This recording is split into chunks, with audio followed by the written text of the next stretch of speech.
Righto, we picked up a TIG welder.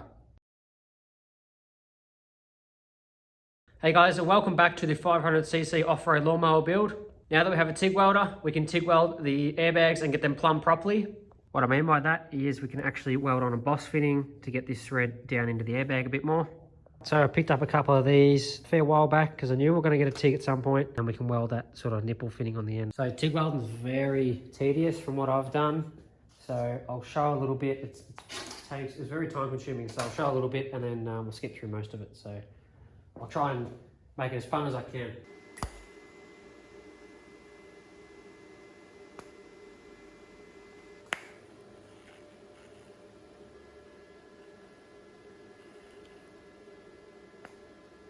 All right, so that turned out pretty good.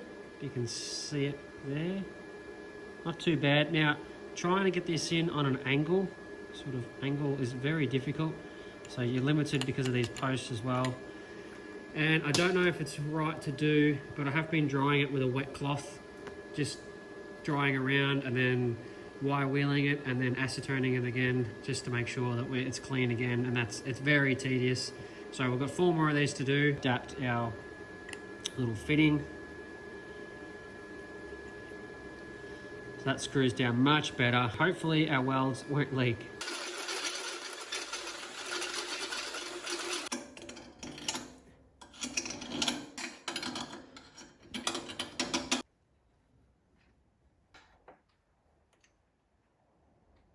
So I'm not sure how these airbag mounts are going to go without the support brace. So it might flex a little bit, but we'll just have to see.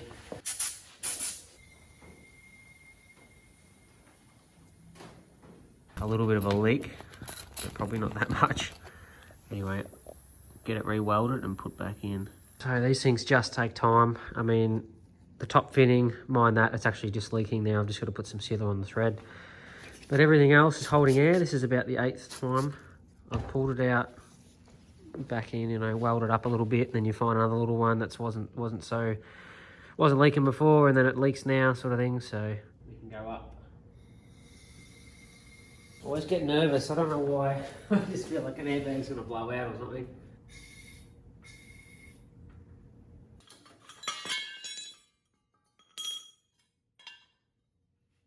All right, so you won't believe this, but this is the first of the rear that I've welded, and we've got no leaks. We're going to try and get the power from this big engine to the rear wheels. What we're going to do is run the Suzuki's chain and sprocket drive system down to a jack shaft. We're going to have to machine this sprocket out. So that shaft will be in the center, and then that's going to run another set of chains, probably 08B machine style chains to be a bit easier, and that'll run down to the rear wheels. So we're going to machine the sprocket to fit this hub, so we can weld on there like that.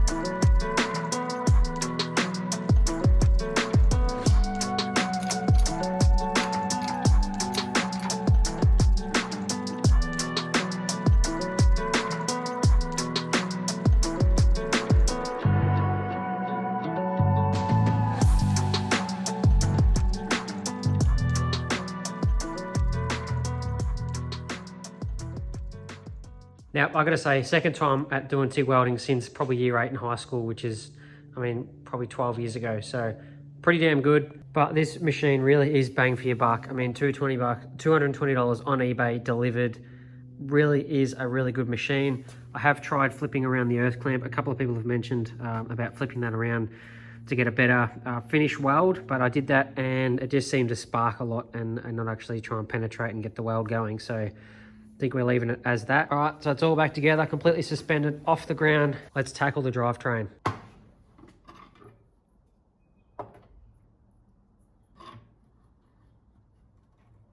Got the pillow blocks set up like they would be in the mower.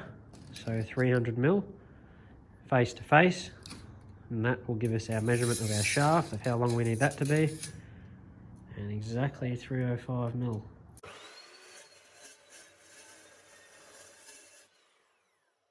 Lucky I put that mat down. For you guys that haven't seen this is our homemade keyway cutter that we made probably a bit over a year ago. Very limited with this lathe, with the throw that we've got, but we try and make do with what we've got.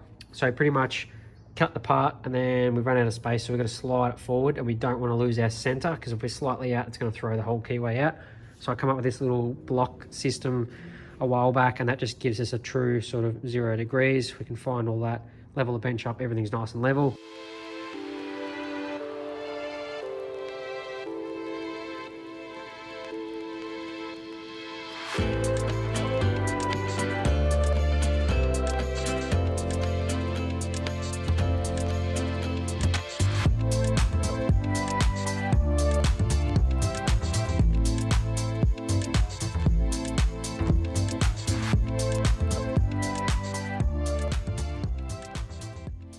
All right, I've got those sprockets put on. The keyway was slightly off on one of them because I started playing around with making it square, and I shouldn't have. It sort of messed it up.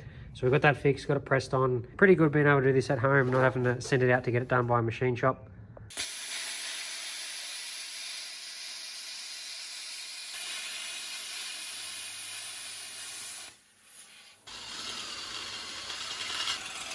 Righto, so I'm going to put the M12s that I've got in stock. I'll put those at the front where it's hard to get to, and these back ones that we can get to later. I've got these M10s, they'll do for now.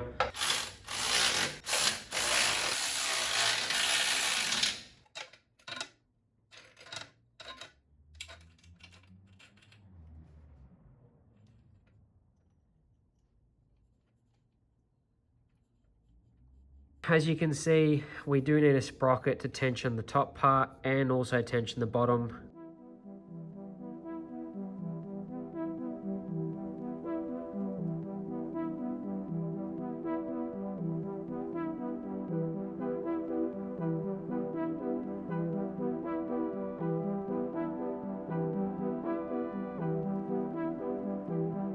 So we're going to put a little double Loctite around the corners.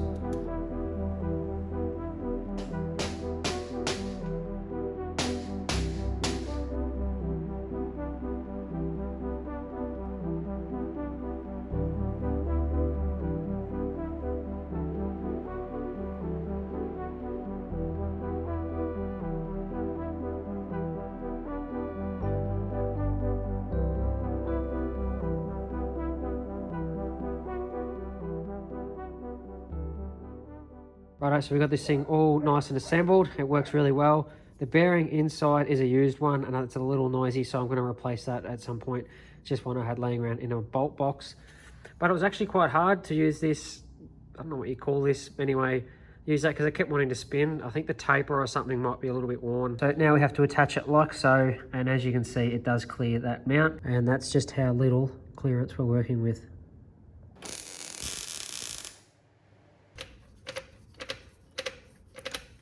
That little click noise you're hearing is just the chain rubbing on this bottom section here because it's quite tight at the moment. Now onto a sprocket tensioner. All right, so it's been about a good 7 months since we even touched this lawnmower. I've just dragged it out of the corner. It's sat there for that amount of time. We've been building a fully custom mini bike. We've been building a caravan, and many other things have been going on. So this thing just got the corner and forgotten about, really. So I checked where we're up to last time. We were building a sprocket tensioner for that jack shaft. So we're going to finish that in this video, and I've just moved this thing out of the corner and noticed the rear airbags really aren't that good. They need a good bottom mount, so we might just get to that first, and then we can do the jack shaft, and that'll be all for this video.